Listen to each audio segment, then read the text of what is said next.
coisa boa, estamos mais uma vez dando continuidade no Oriente, que toda semana vem trazendo para você, né, temas cotidianos e sempre nessa linha das nossas necessidades. Por isso eu estou sempre muito bem acompanhado. Uma das pratas da casa está conosco, olha aí, que alegria, pratas que da coisa casa, olha boa. só que coisa. Eu acho que é ouro. Olha, doutor. Eu ia falar Não, ouro, eu acho mas que, não, nem precisa, imagina, como ainda bronze, não tem mas esse assim, termo... nem... É um prazer, viu, estar aqui. Coisa Oriente, a boa. gente sempre vê que é um programa que traz tanta coisa boa, né? Reflexão, algumas temáticas que sempre levam para a nossa vida pessoal, isso é muito bom. Então hoje, quando se fala de ansiedade, como você disse antes, Você já ficou eu estou ansioso. mais na expectativa para saber o que eu posso aprender. Mas é um prazer estar aqui, tá bom? O senhor já fez alguns quadros aqui, né? Então, já fiz um quadro, já participei de um programa aqui também. 2 programas, acho, isso mesmo. Coisa boa.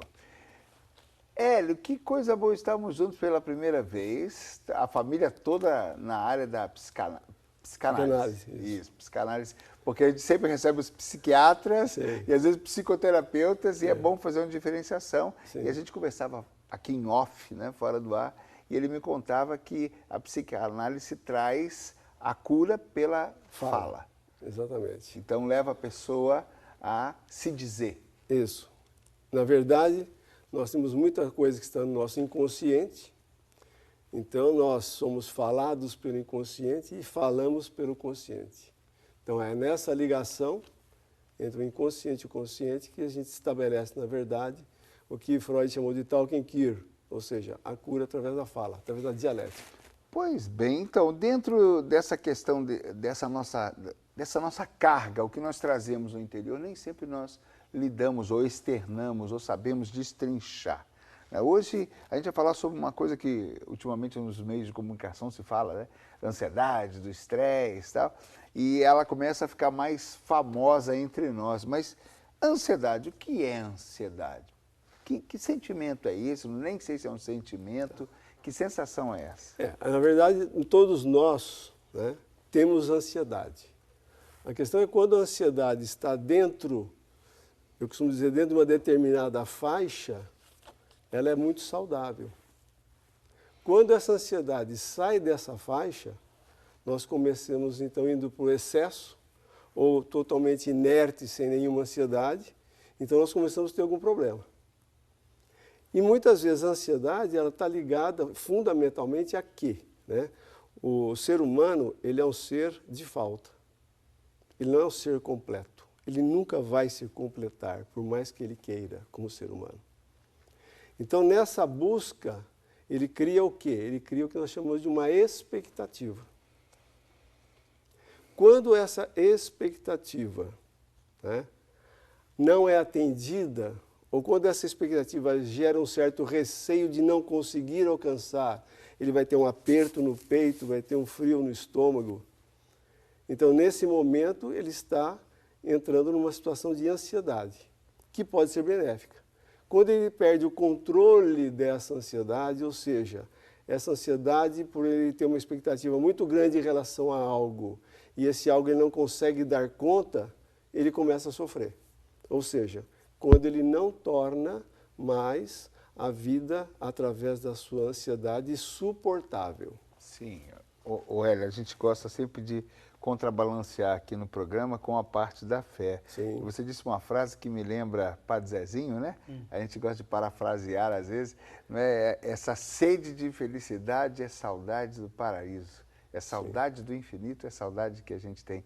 Entra bem também aí, né, padre? Sabe que, enquanto o doutor estava falando, eu me lembrei aqui, estava fazendo uma análise aqui, não análise, né, mas as pessoas, por exemplo, quando vão rezar, quando chega até nos atendimentos que a gente faz também, você sabe que elas criam uma certa ansiedade com a oração? Isso, e por um lado eu vejo isso meio complicado, meio perigoso, porque, por exemplo, quando vão fazer a sua oração, o seu santo de devoção, por exemplo, elas criam uma ansiedade se vão ser atendidas ou não. E quando vêm conversar com a gente, elas entram um pouco a questão da frustração sobre isso. Isso me preocupa por um lado, porque a oração ela tem que ser saudável. Ela não pode gerar isto, no sentido de, olha, eu não vou conseguir, ou será que eu vou conseguir, será que eu sou merecedor disto? E isso é muito ruim, porque a oração ela tem que te trazer paz. Por mais que você espere alguma coisa, se ela não te traz paz, tem alguma coisa que não está funcionando bem. Talvez a pessoa esteja colocando no santo, digamos, aquilo que ela tem que resolver. Ou procurar uma ajuda para que ela se resolva nesse sentido. Agora, e por que, por um lado, isso me preocupa? Às vezes nós não rezamos tão bem nesse sentido. Criamos uma ansiedade que não pode existir na oração, não pode. Então, a ansiedade, ela é filha da expectativa exagerada? A gente pode dizer, de certa forma, né, que o primeiro momento do ser humano de ansiedade é ao nascer, durante o parto. O parto já é uma mudança de ambiente, de um ambiente protegido, no útero materno, para um ambiente o quê? Desprotegido. Então, na origem da palavra ansiedade, colocava-se que muitas vezes aquele sopro inicial, né, de respiração era o primeiro início da nossa ansiedade. E a nossa ansiedade está muito ligada à nossa respiração. Então, de uma certa forma, o que a gente pode dizer? A expectativa hoje, dentro do contexto atual do século XXI que nós estamos vivendo, que é o século das incertezas. O homem anda muito mais pela incerteza de algo do que pela aquela certeza que ele tinha, inclusive, eu não sou um teólogo, mas aquela certeza que ele tinha da fé, né, em 1900, por exemplo. Né? Então, hoje ele anda muito mais pela incerteza do que pela certeza. E essa incerteza acaba, inclusive, fazendo com que ele tenha que se movimentar.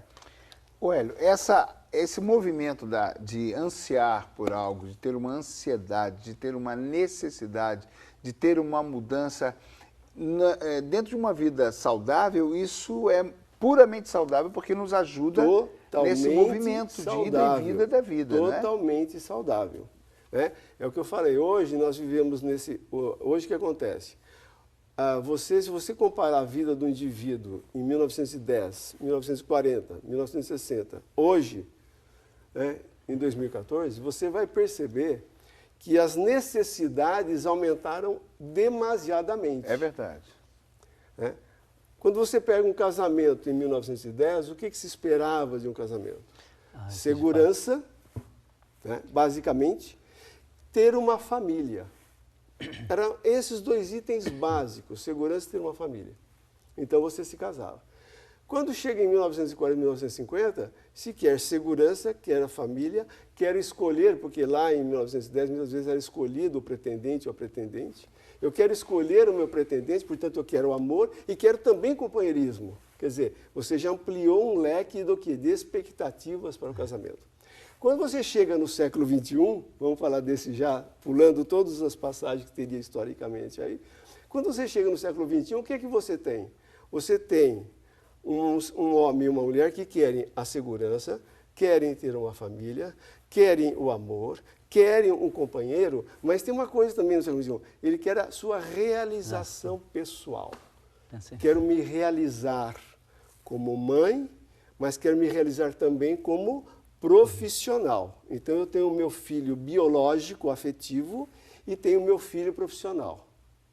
Mas aonde que entra, a gente pode, já falando assim, o distúrbio? Porque ainda ter a expectativa, ela aumentou. Não, ela aumentou. Mas se a gente consegue vivê-la bem e resolvendo passo a passo, a gente consegue ir vivendo bem. O problema está quando a gente não consegue administrar, se ela não foi na intensidade ou do jeito que eu imaginei, no meu ideal. Tá.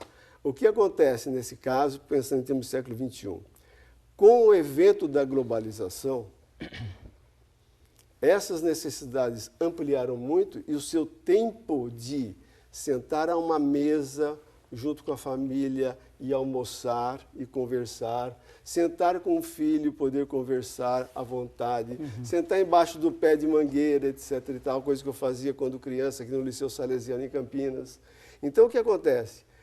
Você tira, na verdade, o prazer. Você só trabalha daí a sua vida em termos de dever e obrigação. Então as relações ficam relações só de dever e obrigação.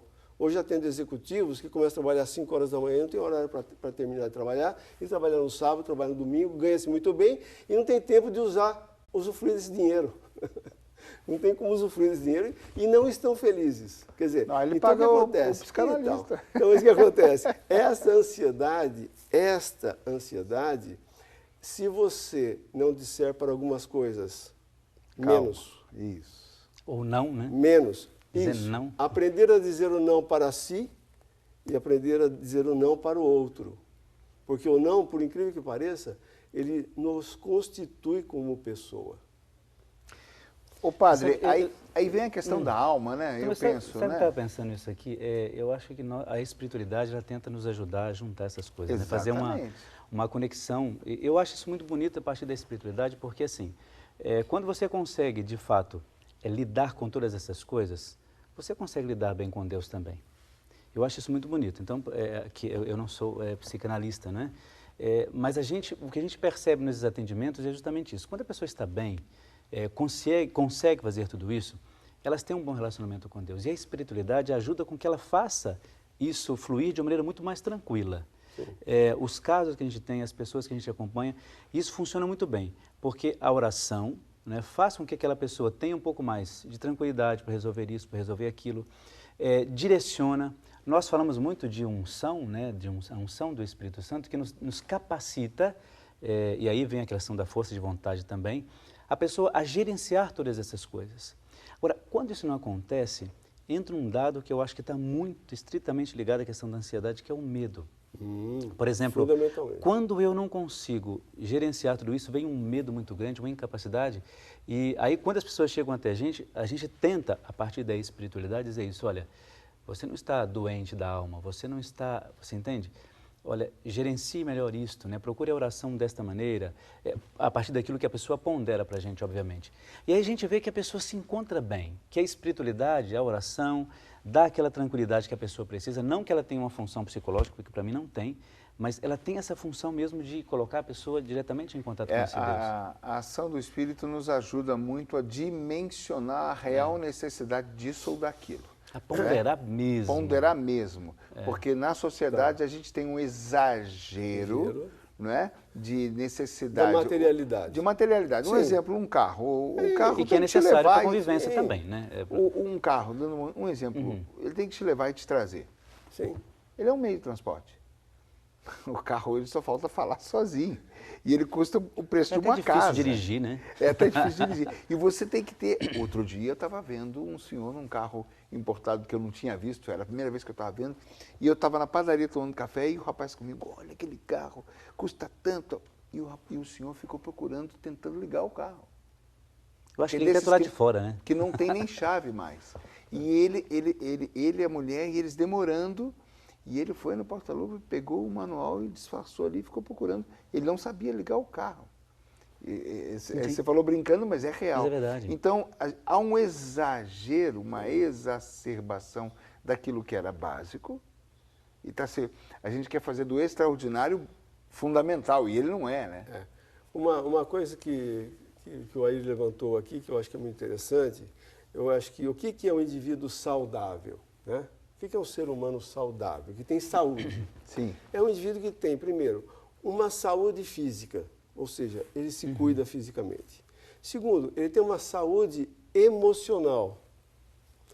Terceiro, ele tem uma saúde social. Isso é o que diz a Organização Mundial de Saúde. Eu me atreveria a dizer o seguinte, ele precisa ter também uma saúde espiritual, que seria uma quarta vertente. Né? Então, eu acho que o homem do futuro, né, que o homem em equilíbrio ou em harmonia consigo e com os outros, vai ter essas quatro vertentes em equilíbrio. Não exagero de uma e nem a falta da outra, mas um equilíbrio. Você sabe que lá pode? Porque assim, quando as pessoas vão lá para a gente, porque nós temos os atendimentos normais de confissão, de conversa e tal, quando chega alguma coisa que a gente percebe que está diretamente ligada à questão da psicanálise ou psiquiatria e tal, a gente encaminha as pessoas porque a gente percebe assim o quanto é bom Sim. a pessoa poder ser saudável nos dois pontos, nas duas colunas, digamos, né? Então, olha, espiritualmente você está bem, trabalhe bem isso, vá por este caminho, tente ver por isso, essas citações bíblicas e tal, ao mesmo tempo, retiro, etc. Agora, procure alguém que vai te ajudar, que vai te dar elementos emocionais ou elementos que você possa trabalhar melhor essas questões. Se instrumentalizar melhor. Ajuda muito, muito. Pessoas que vêm depois e padre, que bom, porque a gente consegue fazer as duas. Casais, por exemplo, que conseguem fazer as duas coisas, tanto espiritual quanto na questão psicológica. É muito bom. O padre, eu sempre gosto de trazer aqui no programa essa realidade, porque a maioria de nós não se acostumou a ter um atendimento. Não se acostumou a buscar ajuda. Ah, sim, até tem um preconceito, mesmo na fé. Nos dois pontos. A gente acostumou. E naturalmente a maturidade, os desafios, as etapas da vida vão te pressionando a uma necessidade de busca. Sim. Mas eu percebo que mesmo assim, muitas pessoas resistem em buscar. E ainda existe um tabu. Existe. Agora, veja bem. E aí não tem esse nível de orientação. Mas agora você veja bem uma coisa que é interessante, né? As pessoas resistem em buscar. Então vem a pergunta, por quê? Porque ao buscar, ele vai defrontar-se consigo mesmo. Tem esse detalhe. E ao se defrontar consigo mesmo, e sabe que vai ser assim. Ele assusta. Então, por exemplo... tem medo do que vai encontrar. Tem medo, lógico. Quando você fala da oração, por exemplo, né? A oração tem, na verdade, uma função terapêutica. Sim, claro. Tá? Ou seja, a partir do momento que eu tiro um momento para que eu pare, me sente no mesmo lugar todo dia, naquele mesmo horário, e eu pegue uma oração e faça essa oração mais com o coração do que com a minha mente, o que vai acontecer? Na verdade, ele está criando um espaço para si mesmo, ou seja, ele está se amando, está se cuidando, está olhando para si. E ao olhar para si, ele vai ficar mais tranquilo. É a nossa sensação quando você entra numa igreja sozinho, senta lá e fica ali meia hora, sem nem pensar em nada, ou pensando uma coisa ou outra, ou olhando uma imagem, ou se fundindo com aquela imagem, você acaba entrando num estado que eu chamaria de um estado meditativo, e daqui a pouco você levanta, sai de lá, você fala assim, estou mais leve. Por quê? Porque esse ato faz com que o seu metabolismo caia. A questão física, né? A fisiologia. Interessante, hein? Então, quando o seu metabolismo chega num nível mais calmo, o seu coração bate melhor, o circulatório fica melhor, o digestivo fica melhor. Todas as funções orgânicas se harmonizam. Então, nesse caso, você diz o quê? Eu estou em contato com o quê? Com a minha essência. Estou em contato com a minha natureza. Que, em outras palavras, seria com o divino. Porque em todos nós há uma fagulha divina, independente de qual que seja a religião que a gente queira dar. Tem uma fagulha divina. Então, acessar isso daí, eu costumo dizer o seguinte, o indivíduo, através disso, ele acessa o paraíso perdido. Que beleza. Que é aquele paraíso que você tem ao nascer, onde você não recebeu nenhuma influência de nada. E vai começar a ter as primeiras influências a partir do contato com quem? Com a mãe. Eu vou colocar aqui como uma síntese desse primeiro bloco, então, assim, que nós falamos da ansiedade que brota de uma expectativa, que é saudável porque nos impulsiona, nos leva a movimento, nos leva a reflexão, nos leva a reações, não é? E uma primeira conclusão, a gente pode dizer que está nos acompanhamentos, no cuidado, cuidando de si, amando a si, como é que se diz? Amando a si mesmo. Amando a si mesmo, cuidando de si mesmo. Como? Você vai ter uma estrutura para amar o outro também. Com o espiritual e com o humano, acompanhando um pouco aquilo que nós temos, que há uma necessidade real e concreta da gente ter um acompanhamento, se cuidar, ir em frente. Se tiver com muito... Ele parece bastante com Freud, né? O biotipo dele. Se assustar, você procura o padre aí, que ele tem uma carinha mais de certinho, né? Às vezes a figura do profissional, né? A pessoa fala assim, não, tal. Existe muito receio. Agora, é muito interessante, Hélio, porque, na verdade, a gente pensa que sabe pensar, a gente pensa que sabe elaborar as palavras, a gente pensa que sabe se dizer. E na hora que a gente começa a ser acompanhado, que a gente vai aprender a destrinchar o frango, vou falar assim. No fundo, eu diria o seguinte, a gente aprende a desaprender algo que nos faz mal para aprender outro algo. Tá vendo, padre? Aí, olha, já tá bom, né? Pauta do próximo programa. Desaprender para aprender. Se você não desaprende, você não aprende. Diretora, anota aí, desaprender para aprender. Tá certo. Esse é o Oriente, nós estamos falando sobre a ansiedade, a expectativa e vamos entrar também na frustração. E tem um dado interessante na frustração que eu achei curioso, que eu não sabia. Aguarda, a gente já vai para o intervalo, daqui a pouco a gente está voltando, mas quero dizer que você pode sugerir, assim como a gente estava brincando aqui, né? Desaprender para poder aprender. Cada vez que eu entro num processo de cura, cada vez que eu entro para desatar um nó meu, então eu estou... Você desaprende e aprende algo.